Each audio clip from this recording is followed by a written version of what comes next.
Let's understand exactly why this happens. I mean, have you ever picked up a new book, read 3 chapters with just total enthusiasm, and then tossed it aside a week later because it got kind of boring? Or maybe you started a gym membership, went hard for exactly 3 days, and then decided a dance class sounded way better. So, have you ever abandoned a new hobby after just 3 days? If you've got untouched language apps on your phone literally begging you to come back, you know exactly what I'm talking about. If you're nodding along right now, I promise you are absolutely not alone. 90%, an overwhelming 90% of people are actually trapped in a biological quitting loop. It's really not just you. It's a massive hidden pattern that literally forces us to drop our goals the absolute second something new and shiny catches our eye. But today, in this explainer, we are completely changing the narrative. It is time to shift the blame. We're going to stop beating ourselves up over this supposed lack of willpower, and instead, we're going to understand the invisible traps your brain sets for you. And more importantly, we're going to learn exactly how to hack those traps. Our core mission today is transforming you from a serial quitter into a dedicated finisher. Okay, let's dive into this. Here is our exact roadmap for fixing your distraction problem once and for all. 1. The quitter's loop. 2. Shiny object syndrome. 3. The emotional cycle of change. 4. The hidden costs of quitting. 5. 5 brain cheat codes. And 6. The finisher identity. Kicking things off with Section 1, the quitter's loop. We constantly trade the effort of long-term consistency for the illusion of an immediate, easy win. And hard data completely backs up this everyday experience. You know the feeling, right? You buy a really beautiful, real plant for your desk to boost your mood. But a few weeks later, remembering to water it just feels like this massive chore. So you let it die and replace it with an artificial one. Well, research from Harvard and MIT shows the exact same loop happens with online courses. Out of 100 people who start, only 10 actually finish, while 90 abandon the course entirely after just 3 or 4 lessons. They just vanish into the loop, constantly looking for the next easy win. Which brings us directly to Section 2, shiny object syndrome. And this brilliantly illustrates the root cause of the problem. Your inability to finish isn't some deep character flaw. It's actually an ancient survival instinct called neophilia. That's a deep biological love for new things. Thousands of years ago, seeking out a new path kept our ancestors alive. But today, it's a dangerous digital age trap. Let's look at 2 legendary Indian cricketers to see this in action: Sachin Tendulkar and Vinod Kambli. Now, they started on the exact same ground, under the exact same coach. Early on, a lot of experts considered Kambli to be even more naturally gifted. But look at the divergence here. Kambli got totally distracted by the shiny objects, the glamour, the parties, and his work ethic just faded. Sachin, on the other hand, maintained relentless focus and consistency. He pushed through injuries and intense pressure. So you have identical starting talent, but vastly different fates, all dictated by how they handled shiny object syndrome. Moving right along to Section 3, the emotional cycle of change.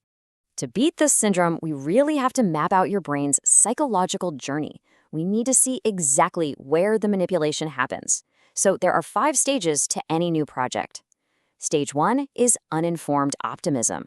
This is day 1. You buy a guitar, strum 1 string, and your brain gives you this massive dopamine spike. You feel absolutely amazing, mainly because you just don't know how hard it is yet. But then comes Stage 2, informed pessimism. A week later, your fingers hurt, the dopamine crashes hard, you realize this is going to take real, painful effort. Suddenly, FOMO kicks in, and your brain starts playing trailers for other, much easier hobbies. So the crucial point is right here, the valley of despair. This is Stage 3, and it is literally the graveyard of goals. Your progress is painfully slow, your motivation has totally vanished, and your brain is practically begging you for a shiny new shortcut just to feel good again. This specific valley is where 90% of people quit. And you know what the worst part is?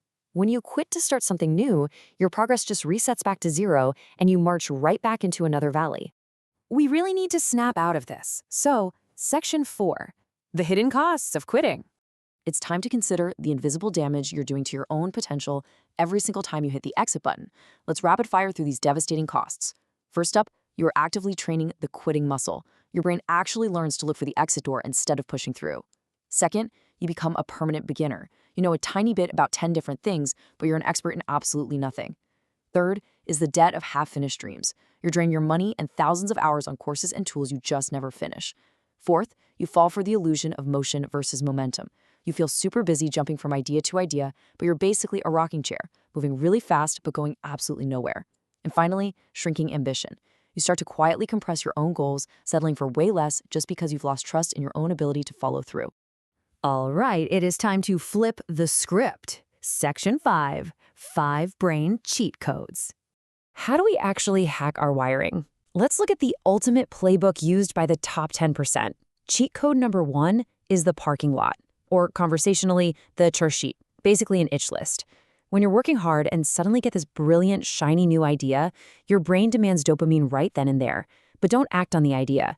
Instead, physically write it down on this list. This simple act of temporarily parking the distraction actually satisfies your brain's craving. It totally neutralizes the urge, letting you stay completely focused on what you're doing right now. Cheat code number 2, burn the ships. Back in 1519, the historical commander Hernan Cortez landed his army on a new shore and immediately ordered his men to sink their own ships. Why? So retreat was literally impossible. You see, shiny object syndrome only thrives because quitting your gym or your online course is completely free and painless. We need to change that. Give a friend $100 and say, if I don't finish this course by Friday, keep the money. Make quitting painful and just watch how fast your brain finds its focus. Number 3 is mental time travel. Top athletes and actors use this sensory cheat code all the time. Before you start a big project, create a highly specific music playlist and only listen to it when you are working on that specific goal. When you inevitably hit that valley of despair and feel totally drained, just press play. That specific music acts like a literal time machine.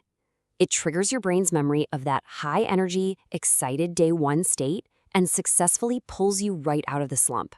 Cheat code 4, the boredom reset. Look, your brain chases shiny objects because it is hopelessly overstimulated by constant digital noise. To fix this, you literally have to starve it. Take 1 day a week to do a complete tech detox. No phone, no internet, absolutely zero digital dopamine. By completely removing the noise, even your most tedious, boring project is going to suddenly feel incredibly exciting and highly stimulating to your freshly rested brain. And the 5th cheat code, build the finisher muscle. If you've been quitting for years, your finisher muscle is essentially broken. You've got to heal it by drastically lowering the entry barrier. Don't commit to a 1-hour run, just commit to a 5-minute jog. Don't try to write a whole script, just write down 3 little ideas. You're not trying to conquer the entire world right now. You are simply proving to your brain that you are still capable of finishing what you start. Let's move to section 6, the finisher identity. Let's see how this builds into the ultimate outcome, because applying these cheat codes isn't just about getting a single online course or workout done. It is about a complete transformation. True victory is about literally rewiring your brain's hardware. Every single time you push through that valley of despair, you are deleting quitter mode and installing finisher mode. The real prize isn't the piece of paper at the end, it's the fact that your fundamental identity changes. Once you install that finisher identity, massive, terrifying future goals suddenly become entirely manageable because you actually trust yourself to see them through. I want to leave you with this provocative thought. History is only written for finishers. The world might stand up and applaud the starters, but it only remembers the people who actually cross the finish line. So what does this all mean for you? Here is my challenge. Go down to the comments right now and create a public contract. Write down 1 single goal you've been abandoning and give yourself a strict deadline. Prove to yourself and to your brain that you are finally ready to break the loop. Thanks so much for joining me on this explainer, and I will see you next time.